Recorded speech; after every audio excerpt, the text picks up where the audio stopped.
ഉപദേശം ഇല്ലാത്തതുകൊണ്ടല്ല നമ്മളെ ഈ സമുദായത്തിനുള്ള തകരാറ്. നമ്മുടെ സമുദായത്തിൽ ഉപദേശങ്ങളും വയലുകളൊക്കെ ഇഷ്ടമായി നടക്കുന്നുണ്ട്.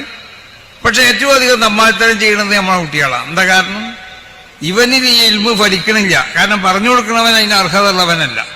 ഈ ഇൽമിനെ സ്വീകരിക്കാനുള്ളതായ ഗുണം അവനിലില്ല. കാരണം അവന്റെ ഭക്ഷണത്തിലും മറ്റൊക്കെ ഹറാമ് കയർന്നുപോയി. ഇന്ന് ആരെ ഭക്ഷണം പരിശോധിച്ചു നോക്കിയാലും അവന്റെ ഭക്ഷണത്തിൽ എന്തെങ്കിലും തിന്നാൻ മതി എന്നുള്ളോ, എങ്ങനെയും തിന്നാൻ മതി എന്നാം, വയറ് നിറഞ്ഞാൽ മതി എന്നുള്ളത്. അത് ഹലാലാണോ ഹറാമാണോ ഒന്നും പരിശോധിക്കേണ്ട ആവശ്യമില്ല. ഏതെങ്കിലും നിലക്കുള്ള പൈസ നമുക്ക് കൈ കിട്ടിയാൽ മതി. അതിന്റെ ഹലാൽ ഹറാമിലേക്ക് നമ്മൾ നോക്കണില്ല. അപ്പോൾ ആ നിലക്ക് ഭക്ഷിക്കുന്നവന്റെ ഹൃദയത്തിലേക്ക് ഈമാൻ, അതിന്റെ യഥാർത്ഥ സ്വഭാവത്തിൽ ഈമാൻ കയറി വരില്ല, ഇൽമും വരില്ല. അപ്പൊ അവന് നമ്മൾ പറഞ്ഞു കൊടുത്തിട്ട് കാര്യമില്ല. അത് ഉൾക്കൊള്ളാൻ അവന് കഴിയൂല. നേരെ മറിച്ച് പറഞ്ഞു കൊടുക്കണം നമ്മളാണെങ്കിലോ നമ്മളും അതിന് പറഞ്ഞു കൊടുക്കാൻ അർഹതയില്ലാത്തവരാണ്. പഴയ കാലത്ത് അങ്ങനെയല്ല. പഴയ കാലത്ത് ഒരു ആലിമിന്റെ വയറ് കേൾക്കാൻ വേണ്ടി ചിരിച്ചു വന്നാലും പോകുമ്പോൾ കരഞ്ഞാണ് നീക്കാനും പോവുക. ഇന്ന് അങ്ങനല്ല. ഇന്ന് കരഞ്ഞു വന്നാലും ഉസ്താദിന്റെ വയറ് കേട്ടാൽ ചിരിച്ചു പോകും. ഞാൻ ഒരുത്തനോട് ചോദിച്ചു, വിജയിക്കാൻ നമ്മളോടുള്ള ചെറുക്ക ഭഗവാൻ എന്നും ഒരു വയറ് കേൾക്കാൻ പോകുന്നുണ്ട് ഒരാളെ. അപ്പോൾ ഞാൻ ചോദിച്ചു, ആ വയറ് കേൾക്കാൻ പോയിട്ട് എന്തിയപ്പോൾ എനിക്ക് കിട്ടിയെന്ന് വെച്ച്. അവനോട് പറഞ്ഞു, ഒന്നും കിട്ടണില്ല. ആ സമയം വരുമ്പോൾ എനിക്കൊരു ആവേശം എന്തിനെന്ന് വെച്ച് ആ ശബ്ദവും ആ പാട്ടും ഒക്കെ ഒന്ന് കേൾക്കാൻ വേണ്ടിയിട്ട്.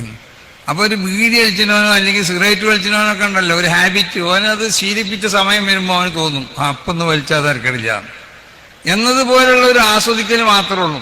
അല്ലാതെ അത് ഉൾക്കൊണ്ടും കൊണ്ടിട്ട് അമൽ ചെയ്യാനുള്ളതായ ഒരു സന്മനസ്സുണ്ടാവണില്ല. ആ ഒരു അവസ്ഥയാണ് ഉണ്ടാവുന്നത്. നോക്ക്, കുറെ കുട്ടികളെ മയക്കുമരുന്ന് പിടിക്കപ്പെട്ടു. ഒക്കെ നമ്മളെ മുസ്ലിം പേരുള്ള പെൺകുട്ടികളല്ലേ. ഉപദേശം ഇല്ലാത്തതുകൊണ്ടാണത്? മുസ്ലിം കുടുംബത്തിൽ ജനിക്കാത്തതുകൊണ്ടാണോ? അല്ലെങ്കിൽ പണ്ഡിതന്മാർ വയറ് പറഞ്ഞു കൊടുക്കാത്തതുകൊണ്ടാണോ? അല്ലെങ്കിൽ ഇവിടെ പുസ്തകങ്ങൾ വായിക്കാതില്ലാത്തതുകൊണ്ടാണോ? ഒന്നുമല്ല. പ്രവർത്തനം ഇവിടെ നല്ലോണം നടക്കുന്നുണ്ട്. ദീനി പ്രവർത്തനം എന്നുള്ള പേരിൽ പലതും നടക്കുന്നുണ്ട്. ഇതൊക്കെ ദീനി പ്രവർത്തനമായും കൊണ്ട് ഇതിനെ എണ്ണപ്പെടാൻ പറ്റുമില്ല എന്നുള്ളതാണ് നമ്മൾ ശ്രദ്ധിക്കേണ്ടത്. അപ്പോൾ ഉപദേശങ്ങളെ കൊണ്ട് കാര്യം കിട്ടണില്ല. ഉപദേശം കൊണ്ട് കാര്യം കിട്ടണമെന്നുണ്ടെങ്കിൽ ഉപദേശിക്കുന്നവനിൽ ഇസ്തിഖാമത്തിന്റെ സ്വഭാവം വേണം. അൽ ഇസ്തിഖാമത്തു ദറജത്തുല്ല യുതീഖഹ ഇല്ലൽ അകാബിറുദ. അത് വലിയവർക്ക് ഉണ്ടാക്കി തീർക്കാൻ കഴിയുന്ന ഒരു സ്വഭാവമാണത്. അള്ളാഹുവിന്റെ മഹാന്മാരാവുന്ന അമ്പിയാക്കന്മാരിൽ കാണപ്പെടുന്ന സ്വഭാവമാണ് ഇസ്തിഖാമത്ത്. കാരണം അവന്റെ ഓരോ അവയവങ്ങളും അള്ളാഹുവിനിക്ക് വൈപ്പെടുന്ന ഒരു അവസ്ഥ ഉണ്ടാവുക. ഒരു തമ്മാടിത്തര ഒരു കൈ കൊണ്ട് ചെയ്യാൻ ഉദ്ദേശിച്ചാൽ അത് ഹറാമാവട്ടെ, കറാഹത്താവട്ടെ, ഖിലാഫുലൗലാവട്ടെ, എല്ലാം നെഹി ചെയ്യപ്പെട്ടത് തന്നെയാണ്. അത് ചെയ്യാൻ ഉദ്ദേശിച്ചാൽ അവന്റെ കൈ അതിന് വൈപ്പെടാതിരിക്കുക. അവന്റെ കണ്ണുകൊണ്ട് ചെയ്യാൻ ഉദ്ദേശിച്ചാൽ കണ്ണതിക്ക് വൈപ്പെടാതിരിക്കുക. ഈ നിലക്കുള്ള വിശുദ്ധി ഉണ്ടായിത്തീരണം. അത് പൂർണ്ണമായി ഉണ്ടാക്കി തീർക്കാൻ നമുക്ക് സാധാരണക്കാർക്ക് സാധ്യമല്ല. അതാണ് ഇസ്തഖീമു വലം തുതീഖു. ഇസ്തിഖാമത്ത് നിങ്ങൾ ഉണ്ടാക്കണം, പക്ഷെ വലം തുതീഖു നിങ്ങൾക്ക് അതിന് സാധ്യമല്ല. സാധ്യമല്ല എന്ന് പറഞ്ഞാൽ ഉണ്ടാക്കണ്ടെന്നല്ല, കഴിയണമായിരിക്കും ഉണ്ടാക്കണം. സാധ്യമല്ല പിന്നെ ഉണ്ടാക്കാൻ പറയോ?